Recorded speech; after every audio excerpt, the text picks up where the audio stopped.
Everyone, welcome to the Springfield Township Board of Trustee meeting. It is July 8th, 2014, approximately 5:33 p.m. Could we please have the roll call, Mr. Burney? Yes, Mr. Harnwell. Mr. Burney?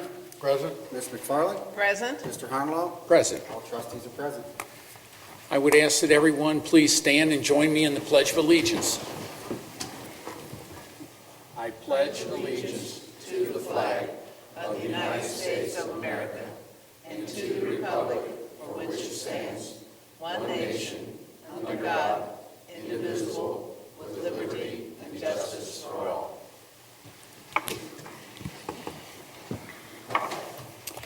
We have a couple special recognitions here before we start our regular business meeting this evening. And the first is I would like to turn over to Mike Hennenkamp, our Township Administrator, a presentation regarding the FBI National Academy graduation recognition. Thank you, Mr. Hunter-Law. As you mentioned, we've got kind of two. Tonight's kind of our police recognition night. And happy to report that last month, Chief Heinpolt and myself had the opportunity to attend the graduation ceremony of Lieutenant Colonel Rick Bly from the FBI National Academy in Quantico, Virginia. The FBI National Academy is a professional 10-week course of study for leaders and managers of state and local law enforcement agencies, sheriff departments, military, police, federal law enforcement agencies from across the United States, and also internationally with over 150 partner nations.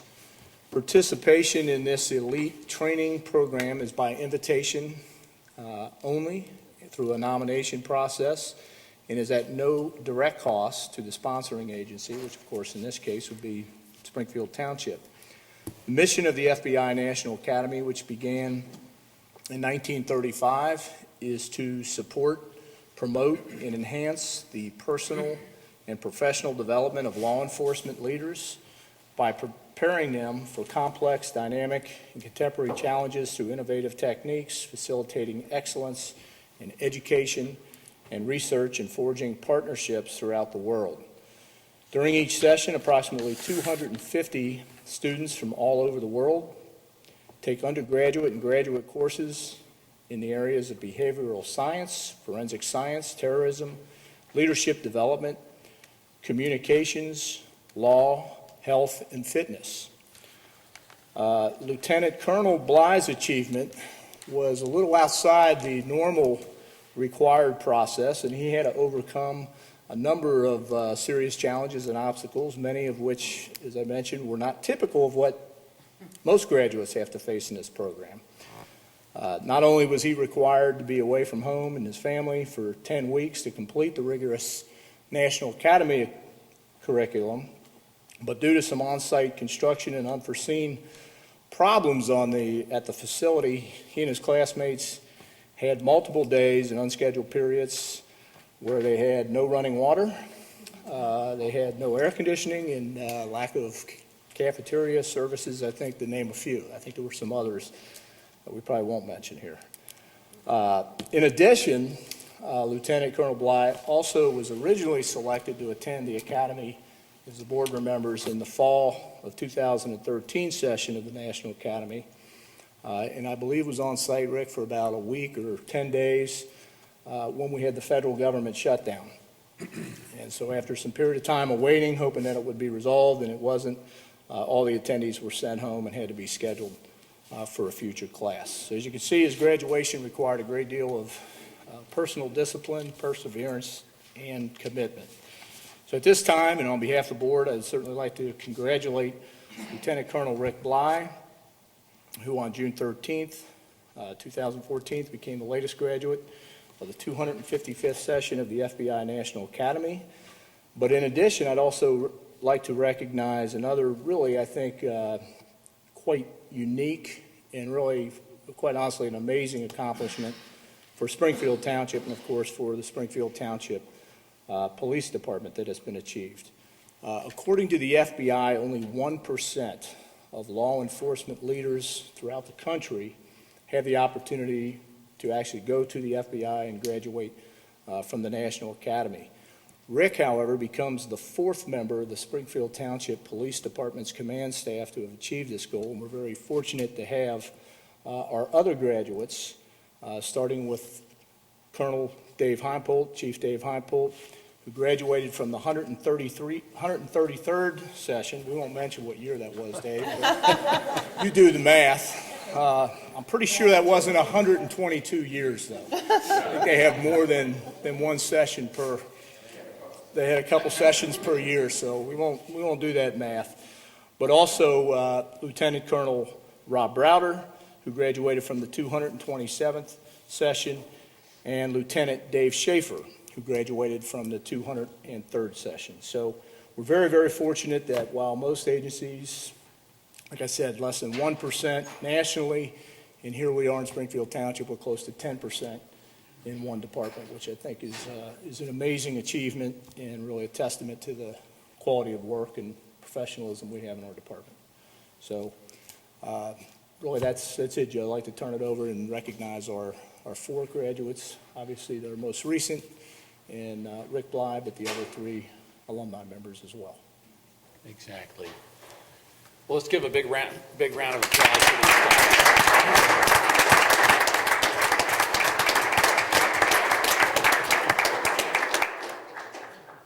You were clapping for each other. Yeah. No, it is quite an accomplishment, and we're proud of all of you for everything that you've done. Not only the instruction that you get there, but the contacts you make with other law enforcement leaders throughout the country, and it is quite an achievement. I don't imagine there are many other police departments in America of our size that have had as many people in our command staff go through the FBI Academy, and it's something that we're very proud of. It's just another one of the ways that we in Springfield Township try and be the best leaders we can to provide the best services that we can to our citizens in the most efficient and professional way. So we're very proud of all of you. Are you going to give a speech, Rick? No speech tonight. We just appreciate the support and allow us to participate in that program. It's going to help us out personally and professionally. So. Absolutely. And you're positive role models for your peers as well. So that's good. When I look at all of you, and you look at the leadership that you have brought to the township, and then how your other peers view you as well, it's a prestigious and honor to be recognized. Thank you all. Congratulations. Chief, you got anything you want to add?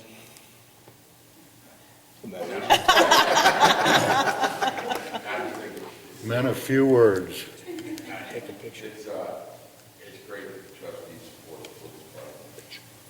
It is a major undertaking to send somebody back, but the reward that they come back to the township in the form of the excellent leadership that was developed in DNA, paid dividends for years, and it'll help keep Springfield Township at the top of the law enforcement echelon.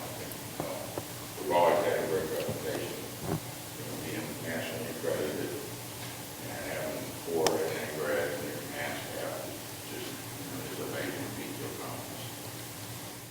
And for Rick and Dave and even Robert, it is a tough course. And it's not by no means a vacation, despite all the extras that are on the Rick's trip. You're gone for 10, 11 weeks. Your families, here, you're there, and for Rick's credit, his wife had to take care of the kids and everything else. I just don't. Not like one every weekend or every night. So it's a great accomplishment to get all the successful graduate program. Exactly. And it's more than just, from what I understand, it's more than just attending classes. There's homework and you're just tests, and you're just pretty much immersed in the whole curriculum the entire time. Isn't that the truth, guys? Yep. Tell you what, let's go down, and Kim, we take a picture We got all these illustrious graduates here.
Okay, next on our agenda, continuing on with our police theme, we have a Police Explorers recognition this evening, and we have quite a few of our police explorers here in the audience. Chief Heimpole, would you please lead us through that? Thank you, Mr. Hunter. Back in 1994, the Springfield Township Police Department, in conjunction with the Boy Scouts of America, Learning for Life, formed post-90 the Springfield Township Police Department Explorer Post. This program is designed for young adults between the ages of 14 to 21 who have an interest in learning more about careers in law enforcement. Our post meets weekly, and members of our post learn and train in law enforcement issues, designed to provide experienced leadership opportunities and community service activities.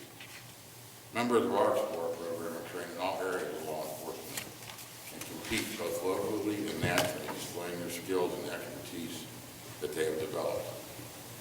Since the inception of our program, over 140 young men and women have participated in post-90. Over 25% of our explorers have moved on to full-time law enforcement careers in both local, state, and federal law enforcement agencies. In fact, Springfield Township Police Department has hired over a dozen former explorers as police officers with our department. This year, our Explorer Post has competed in several competitions, and this group of young men and women have been extremely successful in the competitions and have represented Springfield Township in a very positive manner. In May, the members of Post 90 competed in the 40th Annual Southwest Ohio Regional Explorer Competition against 18 other posts from Ohio, Kentucky, and New York. After 2 days of intense competition, our post finished in third place overall. Specifically, they received second place in traffic stops, second place in crisis negotiations, first place in critical incident response. Individually, David Foley placed first in the Top Gun firearm simulator, and Ben Kemper took first place in the physical agility obstacle course. Last month, between the week of June 9th and 14th, 3 of our explorers went to the Kentucky Law Enforcement Academy in Louisville, Kentucky. During that week, they had classroom training all day, participated in practical scenarios. At the end of the week, there was an optional 5K run in which all 3 of our explorers participated in. There were a total of 73 explorers in this academy: Kentucky, Ohio, Illinois, West Virginia, Tennessee, and Missouri, which were split into 3 companies. Ben Kemper was elected to be the company commander for the Charlotte Company, and David Foley was selected to be in the honor guard. On Friday night at the awards ceremony, there were 10 individual awards presented where our explorers brought back 4 out of the 10 awards. Andrew Kemper received Top Shot and Top Performer in Arrest, Search, and Seizure. Ben Kemper took the Top Driver and Leadership Award. Later this month, Post 90 will again be competing in the National Explorer Competition in Indianapolis with hundreds of Explorer posts from across the United States. And I'm confident, once again, they will represent Springfield Township and Springfield Township Police Department in the highest manner possible. I'd also like to take the opportunity to recognize Post Sergeant Scott Hughes and Officer Jim Sheeler, who are the current post advisors for our Explorer program. Over the past 20 years, our Explorer program is one of the most successful programs in the nation, which is due in a large part to officers who are and have been post-advisors, and to all the officers of our department that have assisted in the training, ride-along programs for us. I just wanted to take the opportunity to recognize them for a job well done, and we're quite sure that they'll represent nationally in the same manner they have been over the years. Thank you, Chief. I think, again, the achievements that our Explorer Post has been able to accomplish is just indicative of the kind of leadership that we have in the police department and the outstanding work that our officers have done with these young men and women in showing them the kind of roles, the kind of careers that they can have in law enforcement. We've been very proud. Our department, this isn't like the first time that they've scored high. I mean, traditionally, We won best post overall in local and state competitions in the past. This is the one program that is really designed for provide great interaction between young adults and police officers. And, the kids that come through our program represent us very well. And when they go to school and, they're representing us in a positive manner to their friends and peers. And I think it's not only a great public relations tool and a great recruiting tool. And we've actually provided, like I said, over 30, 40 guys, men and women that have gone on into law enforcement careers.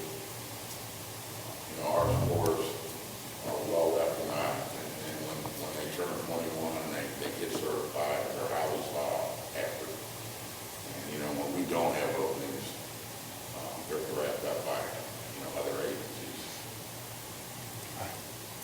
absolutely. Well, I think I'd like to actually invite all the explorers forward to recognize them, and of course, Officer Hughes and Sheeler, you come forward too, because these guys, they spend an awful lot of their time, besides all their other police duties, in being leaders to these, to these explorers and helping them set the framework so they can have the kind of achievements that they have. I think we did a couple explorers who also received their Eagle Scout badge, too, that was in this group. Yes. Here we go, Two. back here. Yes. Okay.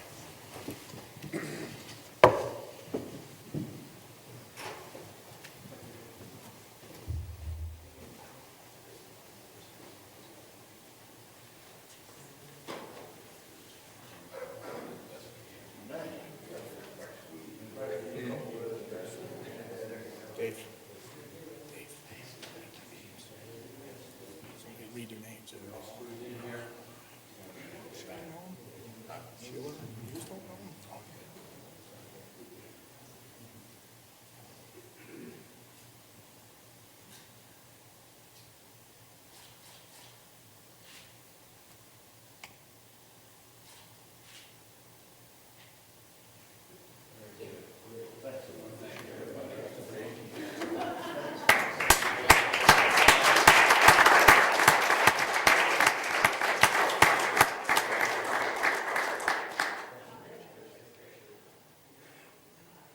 Hey, Scott. Yes. Can you read their names off?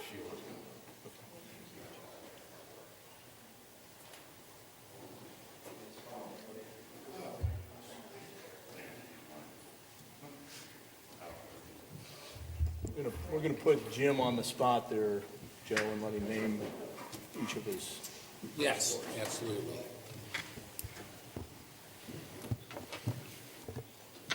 The first explorer that has been here the longest and is the chief of our post would be Malik Clark. Malik is actually getting ready to leave us here this year and to attend the academy at Butler Tech.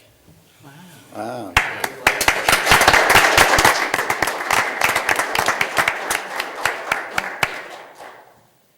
Our next explorer would be Andrew Kemper. He also is getting ready to leave us this year to attend the academy at Butler Tech. He was one of the explorers that attended the Kentucky Leadership Academy. down in Kentucky and was able to bring home 2 of the 4 awards.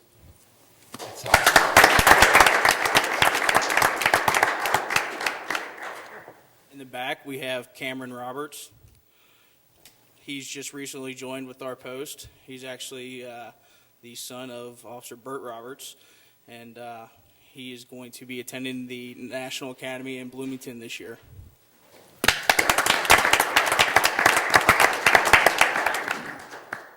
Next, we have our sergeant of the post, Aaron Berg. He's been with us for approximately 3 years. He is in the junior ROTC, and he also is got 3 more years with us, and he'll be attending the Bloomington National Academy this year with us.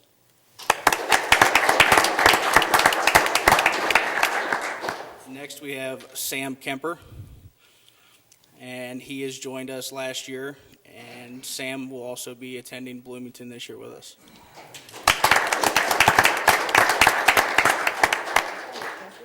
Next, we have David Foley. He was one of the explorers that attended the Kentucky Leadership Academy. He also is a Eagle Scout. He completed that last year, and he will be attending Bloomington with us this year.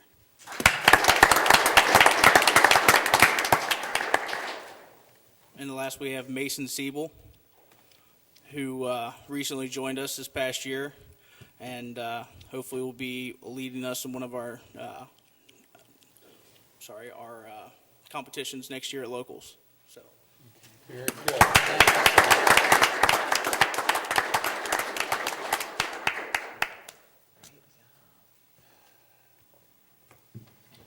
Put him on the spot. Very good. That's right. All right. It'd be hard to follow up on that. Sure is. We appreciate all the hard work and dedication to all of you. Thank you so much. Thank you. Thank you for coming. All right. With that, Mr. Hennenkamp, getting on to, Mr. Burning, our fiscal officer. Do we have a financial report? Yes, we do, Mr. Honolaw. For the month ending June 30th, 2014, the township expenditures were $1,755,282.09, and receipts were $736,099.26. The ending cash balance of $15,953,000 includes obligations for expenditures, payrolls, regular operating costs, ongoing capital improvement projects, and investments. I request a motion to approve the receipts, warrants, payroll expenditures, updated and current revenue, and reports for the period ending 6/30/2014. Do I have a motion? So moved. Second it? All those in favor? Aye. Motion carries. And I just want everyone to know that financial reports are available for viewing at the administration offices weekdays during our regular business hours. Thank you. Thank you, Mr. Burning. Next, moving on to departmental action and discussion items. Mr. Hennenkamp, you have a report for us. I do, Mr. Honolaw. 4 action items, the first of which is to seek the board's authorization to allow me to enter into a school resource officer with the Mount Healthy School District. This is an agreement that we've had for a number of years. There are no changes to this agreement, so basically the terms are as it has been and very similar to what we just recently did at our last meeting with the Finneytown School District. But this allows us to place a school resource officer in Mount Healthy and sets the terms as to how Mount Healthy compensates us for that. So again, no change, just pretty much a continuance of the agreement that's been in place for the last few years. Do we have a motion to authorize our township administrator to sign the agreement on behalf of the township? So moved. Second it? All those in favor? Aye. Motion carries. Next item is need a motion from the board to actually transfer sort of the funds that we're going to receive this year from community development block grant monies from one project to another. Originally, and as the board understands, we're currently in the final year for community development block grants of the 3-year funding cycle that they go through. We make application for a number of projects. They evaluate them. It's a competitive process for all the entities throughout the county, and then they give their awards in yearly amounts in a 3-year cycle. So back when we originally got these funds back in 2000, it was actually awarded probably in 2011 for the years 12, 13, and 14. We had requested we had requested more, but actually we had allocated $44,000 for improvements to Huffman Court. Unfortunately, that project no longer qualifies due to some of the requirements under CDBG for income levels for the individuals in that particular area. So what we're looking to do is take the monies from Huffman Court, apply them to 4 different streets in the Skyline Acres community. That would be for Sirius, Morningstar, Polaris, and Aquarius. Would be the four streets. So it's just basically putting the $44,000 so we can do the projects in a different area that do in fact qualify. And this happens from time to time. Huffman may have qualified then, it doesn't now, as people move in and out. It's one of the factors that you run into. So just need a motion to authorize that basically transfer of projects for the $44,000. Second it? All those in favor? Aye. Motion carries. Next item is we have a liquor permit transfer from Sai Vishnu Incorporated, doing business as Vine Street BP, to the Mushka LLC. Also at that same location, as I mentioned, just a transfer. Chief, I don't believe there's any objections to that transfer. No objections? No. Do we have a motion authorizing our fiscal officer to send the appropriate correspondence to the Ohio Division of Liquor Control? So moved. Second it? All those in favor? Aye. Motion carries. And the final item, action item I have, is to request that the board add 2 approved caterers for a grow facility to our approved caterers list. The first is Takara Mercado at 108th Street, and the second is Buca de Pepo at 2635 Edmondson Road. Do we have a motion? So moved. Second it? All those in favor? Aye. Motion carries.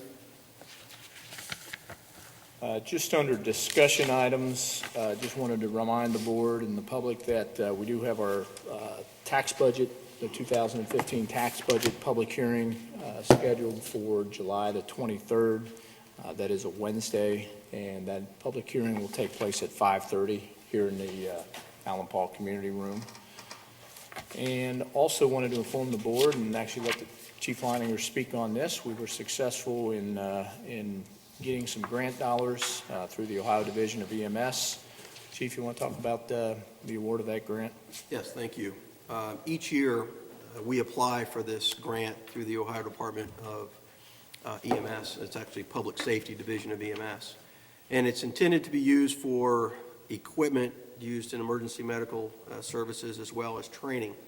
15 years ago, the grant awards were in the amount of approximately $20,000, and we were able to train a lot of our EMTs to go to paramedic schools and advance their education. Unfortunately, because of budget cuts and other fundings reductions, these grants now are, the grant that we were awarded this year was $2,500. So, you know, we appreciate it, we value it, we will put it to good use, but unfortunately these grants are declining in availability, and but we look for every opportunity we can to get grant funding. We apply, and this one we'll put to good use, and it will be intended to replace equipment in our training division, which are CPR mannequins and some of the mannequins that we use for intubation practice and so on, and then also for training. Thank you, Chief. The another issue that for discussion and actually for kind of direction, there was a resident petition that was actually dropped off to the police department by a township resident asking for the board to take some type of action to restrict or eliminate motorcycle noise. The petition was signed, I believe, by 16 residents on Depke Deputy Drive, and specifically sort of referred to motorcycle noise on cross-county highway. Just doing a little bit of research, and I think as the board's aware, noise is a pretty difficult thing to restrict. Our ability to, even take some action in that area under the law and be able to craft something that would be lawful, number one, would be difficult, maybe not impossible, but I think without question, having any effective enforcement or real value in being able to do that, to stop the noise for a number of different reasons, would be nearly impossible. Obviously, you're talking about something that's moving quick, it's transient, so by the time somebody heard it, it's out of our territory and probably gone from our jurisdiction and even being able to track it. And then even if you witnessed it, firsthand, where there was been an officer there, be able to, to take some action, the ability to measure that noise, the ability to even quantify in your law what level of noise actually exceeds an acceptable level would be, like I said, I don't know how you would do it. I've talked to Laura about it, briefly, and it'd be very difficult to try to do. So I guess in bringing this forward, we did receive it. Just looking for direction on the board as if there's something that you want us to try to pursue on this petition. I think we all understand it's annoying, and I understand what they're speaking of. I think we all hear them, especially late at night sometimes, when whether they're racing them or they're opening them up, or motorcycles. Or people be out there with straight pipes. And Well, that kind of it thing. is. Yeah. I mean, and you can hear them, so Yeah. I understand the frustration and Right. the issue. I just don't think- know if there's really going to be an effective means for us to be able to do anything about it.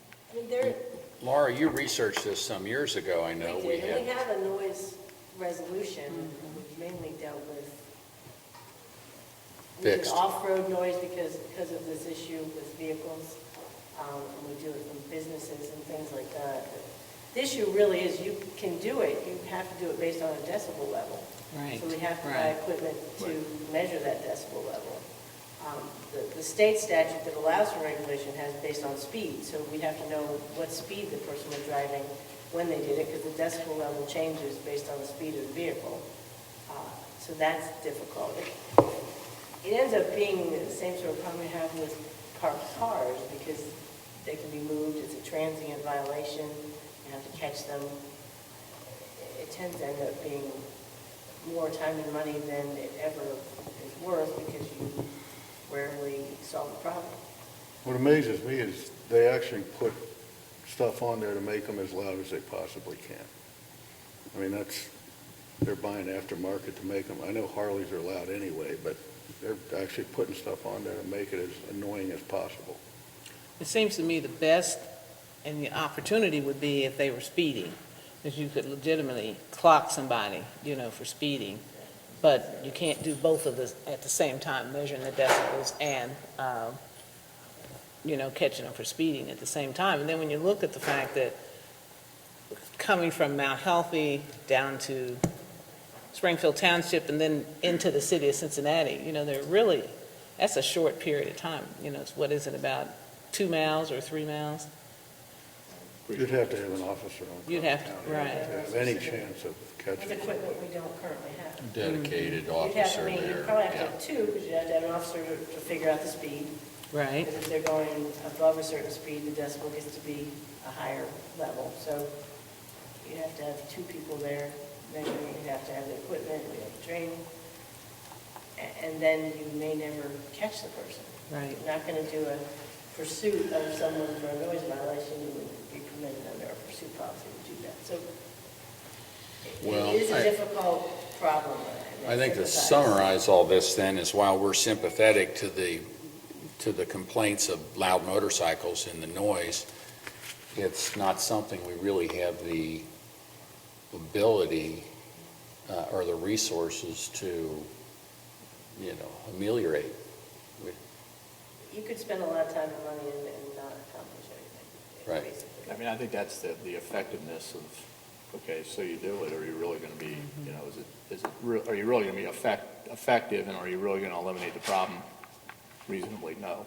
Right. Given given the nature of what we're talking about. I mean, we'd be, you know, I can continue to research and try to find what other communities have done. You know, I don't think it's going to be anything different than what Laura says, but we'll do that. But I just wanted to make sure that, you know, if there's other direction the board wants us to go, that we do that. Well, I think given our current staffing levels and, you know, vacancies that we've had in the department, you know, through injuries and attrition and other things, and just the calls for service, we couldn't devote the kind of round-the-clock officers it would take to do this. There wouldn't be a good cost versus reward benefit, you know, ratio there.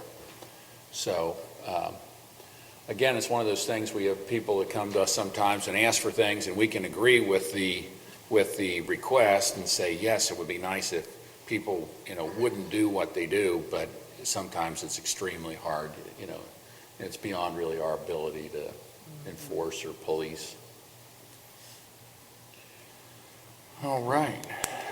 What else do we have, Mr. Hennenkamp? Just have the personnel update in our admin department. Kim Cox joined us as a finance coordinator effective June the 16th. We've talked along many meetings about some of the issues we're having with staffing in the police department, so I'm happy to report we have hired Elliot Holmes as a full-time police officer effective date of June 16th. Tricia Fuller is a part-time police officer effective June 23rd, and Kevin Woodruff is a part-time police officer also effective June 23rd. And we have added Trevin Wilson and Richard Bro to our summer help staff. Trevin Wilson effective June 12th and Richard Bro effective June 16th. And just ask Kim to bring us up to date with what's going on with community events and programs. Thank you. I have an exciting announcement, one that's been, we've been waiting on for quite some time, but the Springfield Township Arts and Enrichment Council is finally officially a 501c3. Yay! It took about a year and a half for that status to come through, but it is official. As far as community events go, we have our Touch a Truck event this Friday, and it's going from 11 to 1 p.m. We have, I think I'm up to 54 vehicles in this particular event. And we're excited. We're expecting a fairly large crowd for that this Friday. And then the Arts and Enrichment Council is hosting their dinner theater event. The next one is July the 25th. And we have worked out a unique arrangement with AARP. They are offering our event as a member benefit. So all AARP members are able to get tickets for $10 off the cost. So instead of $35, is there $25? And then they are reimbursing the Arts Council for the additional $10 per ticket to be made whole. And then just last but not least, we are right now looking for artists for our annual art show, which is in September. That's all I have. Okay. Kim, thank you very much. John, the board has copies of the departmental activity reports, so Yes. unless there's a question, that's all I have. Thank you. Thank you, Mr. Hennenkamp. Next, moving on with our agenda, we have board resolutions. The first resolution that we have before the board tonight is Resolution Number 54, 2014, authorizing the sale by internet auction of vehicles forfeited to Springfield Township pursuant to Section 4503.233E1 of the Ohio Revised Code, which are no longer needed for public use, are obsolete, or unfit for use in the police department. Do we have a motion? So moved. Second it? Mr. Bernie? Aye. Ms. McFarland? Aye. Mr. Honalaw? Aye. Motion carries. Next, we have Resolution Number 55, 2014, authorizing the private sale of vehicles forfeited to Springfield Township pursuant to Section 4503.233E1 of the Ohio Revised Code, which are no longer needed for public use, are obsolete, or unfit for use in the police department. Do we have a motion? So moved. Second it? Mr. Bernie? Aye. Ms. McFarland? Aye. Mr. Honalaw? Aye. Resolution carries. Next, we have Resolution Number 56, 2014, authorizing the private sale of motor vehicles which were titled to the Township pursuant to Revised Code Section 4513.61 and Revised Code Section 4513.62, and which are not needed or unfit for use in the police department. Do we have a motion? So moved. Second it? Mr. Bernie? Aye. Ms. McFarland? Aye. Mr. Honeyland? Aye. Resolution carries. Next, we have old business. Does anyone have any old business before the board tonight? No, I have no old business. Under new business, do we have any new business? I would just like to let the Springfield Township community become aware that yesterday there was a meeting with the county commissioners, and in that meeting, it appears that in November, we're going to have an indigent care and family services levy on the ballot. It's a levy that will stay flat, which means it will not raise taxes for the individuals in our community. The indigent care levy has been around since 1966. I think it was in 1966 that it was initially initiated, and that was when the general hospital was, quote, general hospital. Now the general hospital is called the University of Cincinnati Medical Center, and has been very renowned in being one of the leading trauma centers here, not only here, but also in this region. So there's always been a concern that the indigent, medically and financially, didn't have a place to go before 1966. None of the other hospitals stepped forward at that particular time to take care of the individuals that needed that service. So the levy has been really, I think the money has been well utilized. There have been audits that pretty clearly indicate there's been no abuse of the levy dollars. Then in 1976, Children's Hospital came on board and became a partner with University of Cincinnati Medical College Hospital as well. So again, as you can see, we've got some highly respected, managed hospitals that are part of the levy, providing a really well-deserved service here in the county. And the reason they're able to stay flat, basically, is because when you look at the fact that in Ohio, we have the Medicaid expansion process now, as well as the Affordable Health Care Act has kicked in, so the levy will be for 3 years and not for 5 years as it has in the past. And the reason it's going to be for 3 years is to give some settling in, a process of time to settle in and kind of look at the impact that the Medicaid expansion has on the care in the county, as well as the Affordable Health Care Act. So that's something that I think everyone should be aware of. Just wanted to give you a heads up. The meeting was well attended yesterday. And also there's been some discussion about proposed sales tax, looking at the needs of the Cincinnati Union Terminal and also Cincinnati Music Hall. As most folks are aware of, those two buildings are historical buildings. They're old. They have a lot of work that needs to be done on them. So there's been some discussion whether to have a 25-cent tax added to help with the expansion and renovation of those facilities.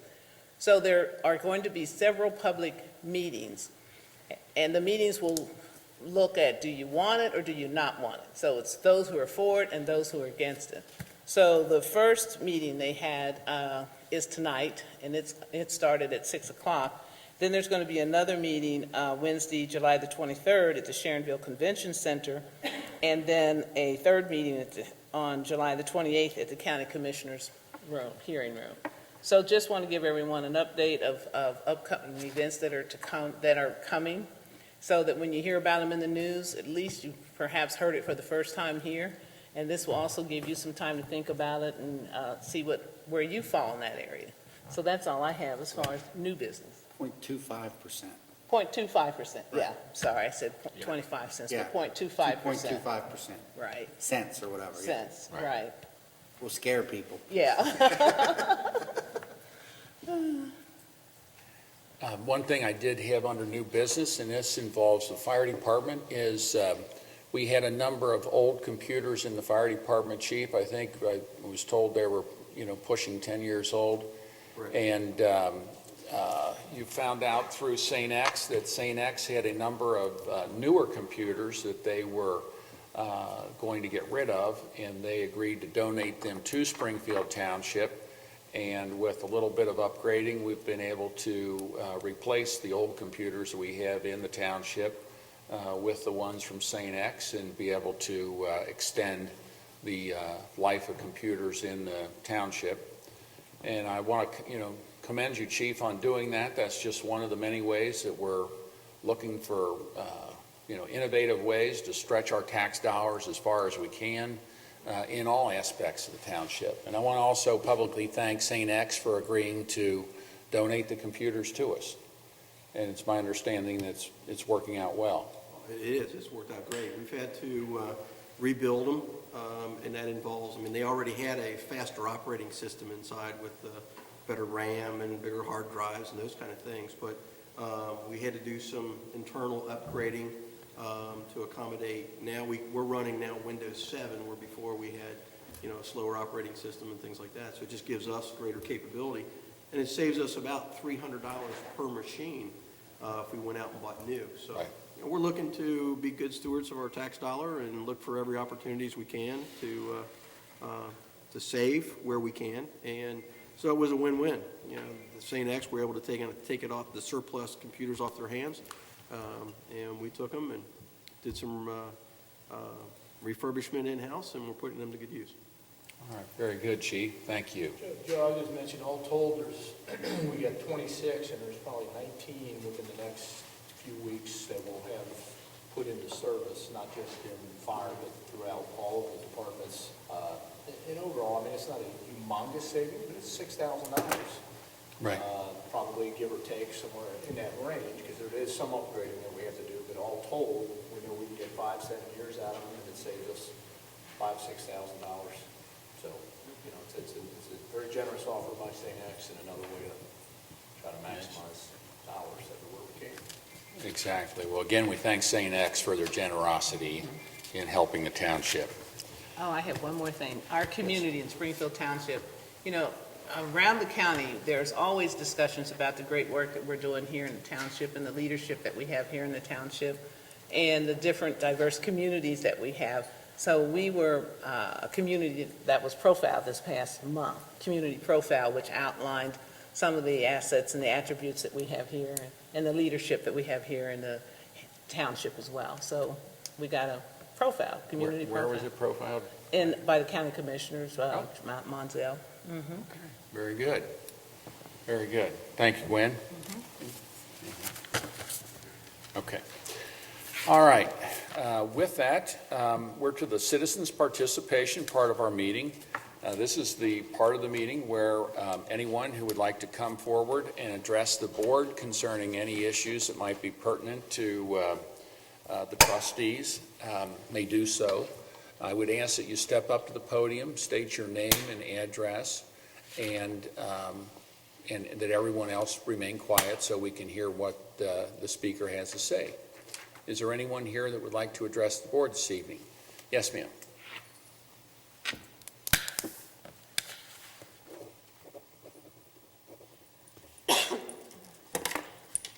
I was going to come to the last meeting because I was a judge in election and I've seen your employees lobbying. Can you state your name and address? Yes. Dr. Vlasta Molak, 8987 Cotillion Drive, Cincinnati, Ohio, 45231. At your last meeting, in June 10, I was going to come because as a judge in election, I've seen senior citizens giving misinformation to people who were coming to vote, and many of them were so confused that they ended up either not voting or voting for the Jeds, which wouldn't have happened if you didn't have your employees standing there at 3 o'clock and if you didn't have the senior citizens scared and standing there the whole day, basically misinforming voters about the Jeds issue. However, at that meeting, which I didn't attend because I was busy with other stuff, you had pronounced my house a nuisance. And doesn't look good, you know, to be told that my house is a nuisance. As I told you last year, the same thing happened because somebody who works for you here and who is paid from my taxpayers' money had decided to enforce arbitrary standards of what goes. I've been living in my house since April 7, 1982.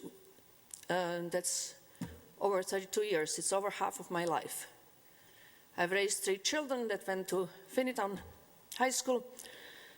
One of my children got got inducted into Finneytown Hall of Fame. Another one is a partner in Ulmer & Byrne. Another one is a business person.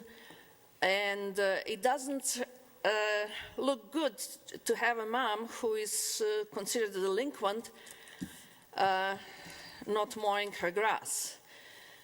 I mow my grass in front of the house with push mower because I'm into sustainability and I have reduced my CO2 emissions to 0. I bike everywhere.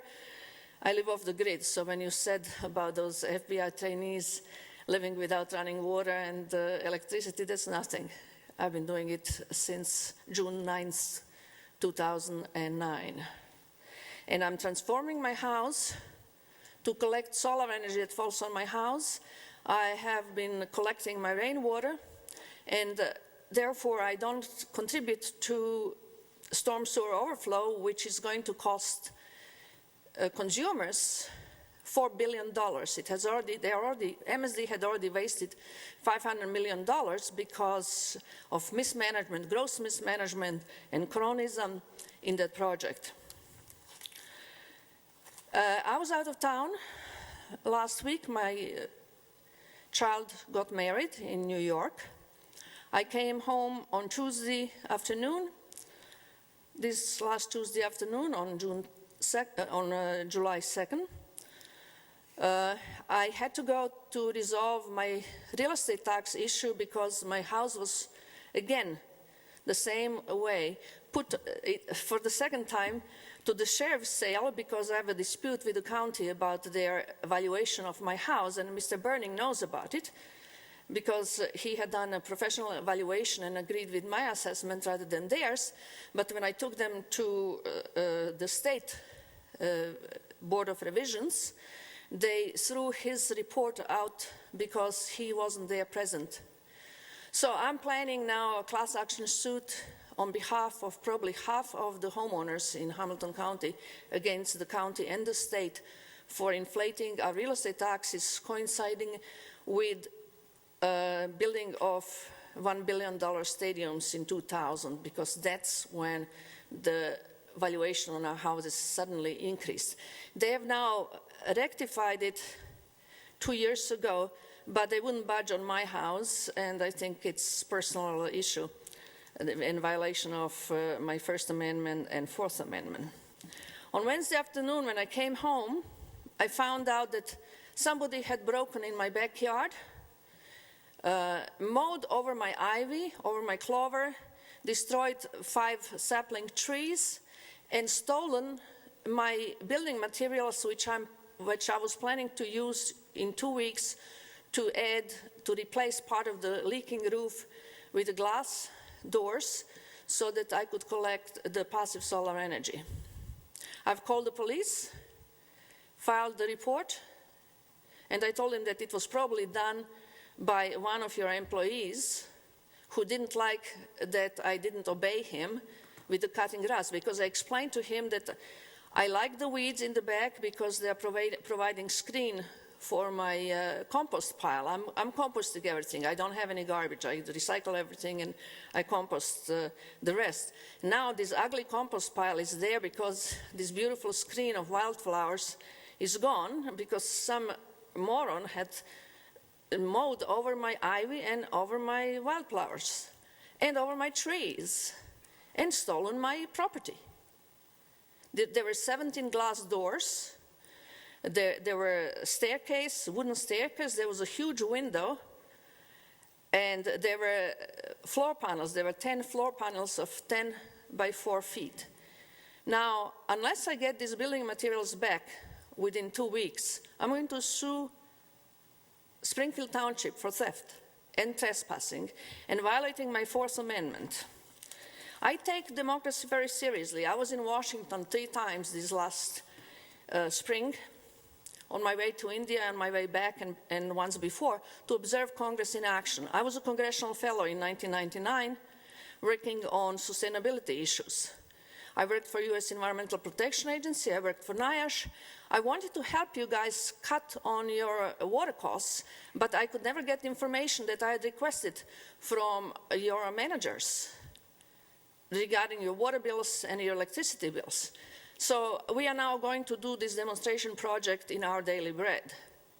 But we could have cut your costs, but you're not interested in cutting the costs because you're interested in raising the tax on the girls who work in Brugger, who are very upset about it because you'll be taking from their payroll tax starting August 1.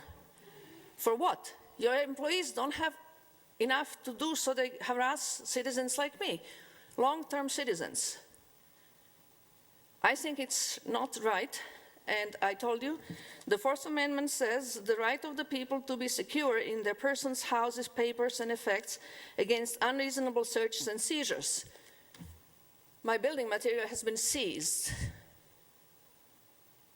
and that's a violation of my constitutional rights. So unless those building materials are returned to me within 2 weeks, I'm going to sue you. And I'll get enough citizens who will join in that suit because they're not very happy with what has happened these last couple of years. I think you have too many employees.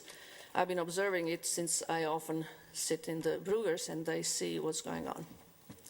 So I'm pleading with you to return my building materials and to stop insisting that my grass has to be certain lengths in my backyard. It doesn't disturb anybody. Also, my property goes all the way down, so they were not consistent. They should have then mowed also all the way down. So why did they just mow the upper yard? And my ivy will recover. My trees are dead. They won't recover. I was going to plant them next spring. And it now looks ugly because my compost pile is visible now. And my backyard, I have a hammock in my backyard. I like to read there. And, I had these wildflowers, and just because somebody says that my grass is too high, and they don't like that I live off the grid or whatever, and collect my rainwater, my property has been seized, and I feel violated. I'm going to put a lock on my backyard, so if anybody comes there, it will be breaking. Did you receive a notice that was? Yes, I did. I mowed my grass. You received a notice before. I did, but I was very busy with this county business, and also I was out of town. Actually, ma'am, you've received notices for over a year from the township regarding this building material, the weeds in your yard, and all the other violations of the law that you've committed at your place. And you This have is not law. you have ignored. Well, wait a minute. Let me talk. I've listened to you. Yes. And you have ignored every notice, every request to clean up your yard. And so what you've done is you forced the other people of the township to have to pay money, public money, to clean up the mess you've created. If you violate the law, and I saw pictures of your yard, there were not wildflowers, there were nothing but weeds and a bunch of old junk windows and building debris thrown up against the back of your house. That kind of activity is a violation of the law. You've been told for over a year you need to do something about it. You refuse to, even to the point where one of our employees went to Bruegger's and sought you out to say, we're coming to clean. I was out of town. No, they came and talked to you and they said, you clean this up because we're coming to do it. If you don't, we're going to have to. In the end, we were forced to do that. And the reality is you have to realize the law applies to everybody. You're talking about your foreclosure. I was told you don't pay your real estate taxes. That's what happens when people don't pay their real estate taxes. Because the county is lying. The auditor is lying about the valuation. Well, it is. Well, You have a $17,000 tax arrearage. No, it's not. It's 13,000. Thir- But that's because they put all kinds of fines and foreclosure costs. And I went through this process 4 years ago, and I went to Sheriff Lease, and he told me to sue them in a federal court because the municipal court is foregone conclusion. Their salaries are paid out of those real estate taxes and out of the sale taxes. So they have a conflict of interest, so hopefully the federal court is not going to have this conflict of interest. And as far as the laws goes, this is regulations. These are arbitrary regulations that you had concocted, and my building material did not bother anybody. Only person who could see it, somebody who had trespassed in my backyard. So why don't you take care of the hookers that are now standing on Winton and Galbraith Road and stop bothering people who are peaceful citizens who has been living there for 32 years? My understanding is not only has it been a problem, but your neighbors have concerns as well. And that's the only way Who? we normally I've spoken to my neighbors. receive complaints is from neighbors who are concerned about property that is not being maintained or cared for, which takes away the value of their property as well. Well, so there was concerns from your neighbors as well. Who? I would like to know the names, because I've spoken to all my neighbors, and nobody tells me that they had complained. I don't think they would tell you that. Well, then they're cowards. They should then talk to me. Here's the thing, ma'am, the property maintenance resolutions are put into place to protect our property values, to require that people who want to be homeowners here in the township keep their property at least at some minimum standard. And you have to obey those. And I invite you to simply, come and visit my house to see the standards. Because I think, especially with this backyard, I can understand that you're concerned about the front. But backyard is my business. It's none of your business how I manage my backyard, because only my next door neighbors could see what is there. Let me add to that. Aesthetics is not the issue here. It's the issue of health and safety of the neighborhood. Tall grass nuisance resolutions have been, it's in the state code, has been there for years and years. What's safety in the neighborhood? If you have high grass, it attracts rodents, it attracts vermin. There are certain weeds which are specifically stated in the statute you cannot have in your yard. So it is a state statute. My field is risk assessment in health field and environmental risk assessment. I can assure you there is no risk of rodents. With you. Well, then state statute has to be changed. And you're welcome to do that. But okay, I will, but I'll be suing you in the court unless those building materials return, because my architect and I were going to do it in the end of July, because I've been busy up till now.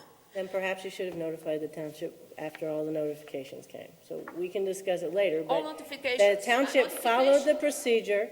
There are notices that are given to you. Mike? We have listened to you, if you hold a second. There are notifications that are specified by the code. We comply with that. You were given those notifications. You were given every opportunity to move things that you felt were valuable to you. You chose not to do that. This was no surprise. No one snuck in the back of your yard and stole anything from you. You were notified for over a year that this was not compliant and it was a nuisance. The fact that you chose to do nothing about it and not to communicate with the township as to a plan of what to do. The township has worked ever since they created, well, even before I came here, the nuisance statute, have worked with every single resident in this community to clean up their property. We've bent over backwards to help people to try to clean up their property. What happened here is the very last resort. They don't want to spend taxpayer money to clean up your property. Very last resort, and only after numerous notices and attempts to reach you. Numerous notices. The only notice I got was last year, and I spoke to him and I told him that I'm doing this project and that I just have been delayed because I have many other projects that I'm doing. And it's under the roof. It doesn't bother anybody. Nobody sees it except next door neighbor who would come here if your meetings were starting a little later, because he's a working person, so he cannot come. I suggest that you start meetings at 7 o'clock so that more people who are working people can come to your meetings. But as I said, unless my building materials are returned and put back in the same place so that I can use them this summer as I intended to, together with my architect. My architect is Tom Dunn and Titus here in Springfield Township, who is also very displeased with your JEDS project because it makes, he's probably going to leave. He's about to sell the building because he's just tired of this kind of nonsense. And we were going to do it, to experiment on my house in which I've lived for 32 years without any problems. I'm experimenting with the grass too because it retains more water so that less water goes into runoff. And you know, to have somebody come and cut my ivy, it was barbarian. You should see how pitiful it looks. The backyard now looks terrible. It looks sterile, and the compost pile shows. And you know, your sense of aesthetics is different than mine. There was nothing. There was no garbage lying around. There was no danger. There were no vermin. And, you know, I will challenge anybody at the state or at the federal government. I used to, for your CPA, I know about health risk assessment. And I'm just tired of being harassed and just leave me alone. I'm doing an experiment that, if successful, is going to lead to the path away from fossil fuels. My life doesn't burn any fossil fuels. I've managed it.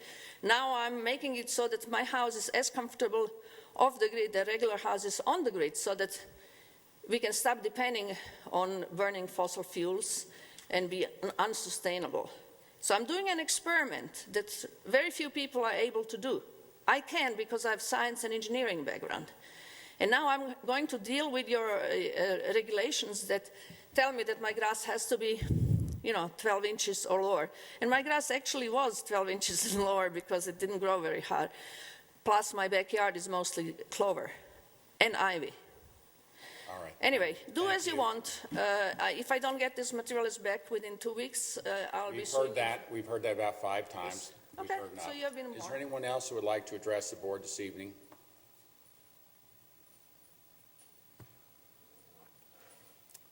It appears that there is not. Do we have any other business before the board? I have none. Okay. With that, do we have a motion to adjourn this meeting? So moved. Second it? All those in favor? Aye. Meeting is adjourned. Thank you, everyone, for coming.